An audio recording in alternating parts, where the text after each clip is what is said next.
মানুষের জীবনে সুখ জিনিসটা অনেক দূরে, কষ্ট জিনিসটাই কাছে।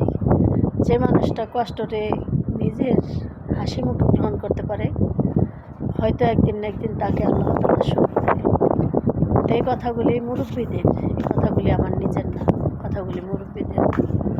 তবে দেখতেছি কষ্ট যে করে সুখ হয়তো আসে কি না তা জানি না, মানুষের কাছে সুখ আসে, তবে জানি না আমাদের সুখ কবে আসবে, আমাদের সুখ কবে আসবে।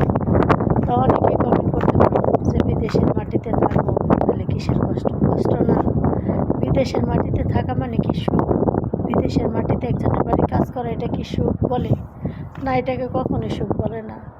সন্তান, সংসার, আমাদের না আছে সংসার, না আছে সামনে সন্তান, মানুষের কাজ করি, হয়তো যদি একটু 19 থেকে 20 হয় তাদের গাল মন্দ, অপমান, অবহেলা এগুলো পেতে হয়। তো এগুলোকে আমাদের অপমান না, এগুলোকে আমাদের কষ্ট না। আমাদের সুখ কাকে বলে? যদি আজকে দিন শেষে সন্তান নিয়ে, স্বামী নিয়ে, সংসার নিয়ে একখানে থাকা পারতাম, বা একখানে নিজে একবেলা 3 বেলার জায়গায় একবেলা ডাল ভাত খেতে পারতাম, এটাকে বলে সুখ। ওই কোটি কোটি টাকা বা টাকা পয়সা দিয়ে সুখ, এখানে এটাকে সুখ বলে না, এটাকে বলে কষ্ট বা দুঃখ।